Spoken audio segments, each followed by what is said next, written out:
Hi friends, welcome back Suma TV kitchen. మునగాకు కారప్పొడి చాలా సింపుల్గా ఇంట్లో ప్రిపేర్ చేసుకోవచ్చు. అండ్ నెలలో అయితే మనకి 5 times అలా 4 times మాత్రం తీసుకోవాలి మునగాకు ఏదో ఒక రకంగా. ఫస్ట్ అయితే మునగాకుని మనం ముందు రోజు కడిగేసి బాగా తడి పోయేదాకా గుల్లించేసిన తర్వాత తీసేసిన తర్వాత ఇలా ఒక క్లాత్లో కట్టేస్తే ఇలా ఆకు అనేది రాలిపోతూ ఉంటుంది. మంచిగా చూడండి ఎలా వచ్చేసిందో. మనం ఆకుని ఇలా తీయకుండానే మంచిగా ఇలా రాలిపోతుంది. చూసారుగా, గట్టిగా కట్టేస్తే క్లాత్ లో పెట్టేసి ఇలా వచ్చేస్తుంది. ఇప్పుడు ఇది ఒక బౌల్లోకి తీసేసుకుందాం. స్టవ్ పైన ఒక ప్యాన్ పెట్టేసుకొని 2 tablespoons ఆయిల్ వేసుకుని ఫస్ట్ అయితే పల్లీలు చేసుకోవాలి. వేరుశనగ పలుకులు, వీటిని ఫస్ట్ ఫ్రై చేసుకోవాలి. వీటిని ముందుగా ఫ్రై చేసుకోవాలి.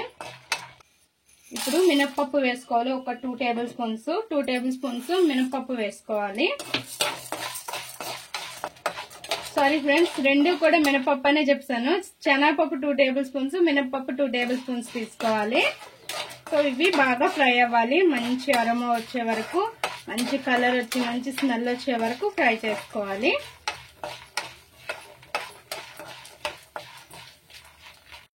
ఇందులోనే 2 tablespoons ధనియాలు అండ్ జీలకర్ర, కరివేపాకు ఒక 2 రెమ్మలు వేసుకొని మంచిగా ఫ్రై చేసుకొని పక్కకు తీసుకోవాలి. ఒక ప్లేట్లోకి తీసుకోవాలి. ఫ్రై అవుతుంటప్పుడు భలే స్మెల్ వస్తుంది మంచిగా. సో ఇంకా స్టవ్ ఆఫ్ చేసేసి ప్లేట్లోకి తీసుకుందాం. అదే ప్యాన్ లో మరో 1 tablespoon ఆయిల్ వేసుకొని మన కారానికి తగ్గట్టు అడ్జస్ట్ చేసుకొని ఎండుమిర్చి తీసుకోవాలి. ఎండుమిర్చి తీసుకొని వీటిని కూడా మంచిగా ఫ్రై చేసుకొని పక్కకు తీసుకోవాలి. మిర్చి తీసుకున్నాక ఉసిరికాయ అంతా చింతపండు వేసుకొని లైట్ గా వేడి చేసుకొని దీన్ని కూడా అదే ప్లేట్ లోకి తీసేసుకోవాలి. అన్ని కూడా కొద్దిసేపు చల్లారనివ్వాలి. చింతపండు తీసేసినాక మరో 2 tablespoons ఆయిల్ వేసుకొని మన మునగాకుని తీసుకొని ఇంకా ఇందులో వేసి మంచిగా ఫ్రై చేసుకోవాలి. ఆకు క్రిస్పీగా అయ్యేంత వరకు లో టు మీడియం పెట్టుకొని మంచిగా ఇలా ఫ్రై చేసుకుంటూ ఉండాలి. బాగా పొడి పొడిగా అయిపోవాలి ఆకు అనేది. చూసారు కదా ఫ్రెండ్స్, జలజలం అంటూ ఉంది, సౌండ్ వస్తూ ఉంది. ఇలా ఫ్రై చేసుకోవాలి. చూడండి, ఇలా ఫ్రై చేసుకోవాలి. ఇంకా స్టవ్ ఆఫ్ చేసేసి ఇదే ప్యాన్ లో ఉంచేస్తే చల్లారే వరకు ఇంకా మంచి క్రిస్పీగా అయిపోతుంది. సో లో టు మీడియం ఎందుకన్నానంటే హై ఫ్లేమ్ లో పెట్టుకున్నాం అనుకోండి మొత్తం మాడిపోద్ది అనమాట. సో క్రిస్పీగా అయితే అవ్వదు, అంతలానా అవుతుంది కానీ తొందరగా మాడిపోద్ది. ఆ మాడు వాసన అనేది వచ్చేస్తుంది. అందుకోసమని ఇలా పెట్టేసుకొని మంచిగా ఫ్రై చేసుకోవాలి. ఇంకా ఇలానే ఉంచేద్దాం. ఇంకా ఒక మిక్సీ జార్ తీసుకొని ఈ పప్పులు అండ్ ఎండుమిర్చి అన్ని కూడా ఇందులో వేసుకోవాలి.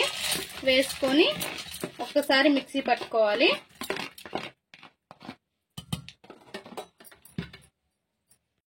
నలిగింది కదా, ఇప్పుడు చింతపండు అనేది వేసుకోవాలి. వేసుకొని మరొకసారి బ్లెండ్ చేసుకోవాలి. చింతపండు వేసి బ్లెండ్ చేసుకున్న తర్వాత మనం మునగాకు అనేది వేసుకోవాలి. మొత్తం కూడా వేసేసేయాలి. తగినంత ఉప్పు కూడా వేసుకోవాలి.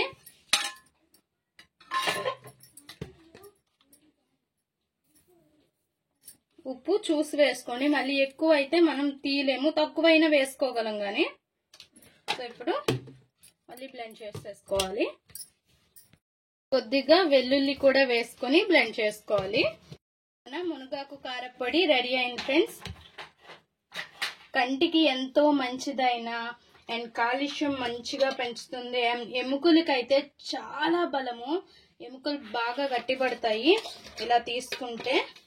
సో మంచి టేస్ట్ అయితే ఉంటుంది అండ్ మంచి స్మెల్. ఎన్నో అనారోగ్యాలను పోగొడుతుంది, ఆరోగ్యంగా ఉంచుతుంది.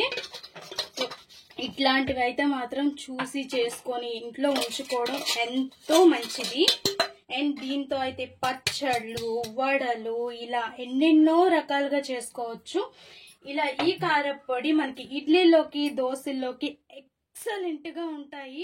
కంటి చూపుకైతే ఇంపార్టెంట్, కంటి చూపుకి చాలా బాగా పనిచేస్తుంది. ఏజ్డ్ పర్సన్స్ మాత్రం కంపల్సరీగా వాడవలసిన మునగాకు పొడి అనమాట. సో మా ఈ వీడియో మీకు నచ్చినట్లయితే లైక్ చేయండి, షేర్ చేయండి, మా ఛానల్ ని సబ్స్క్రైబ్ చేసుకోండి, పక్కనే ఉన్న బెల్ సింబల్ క్లిక్ చేయండి. Please friends, like, share, subscribe more videos.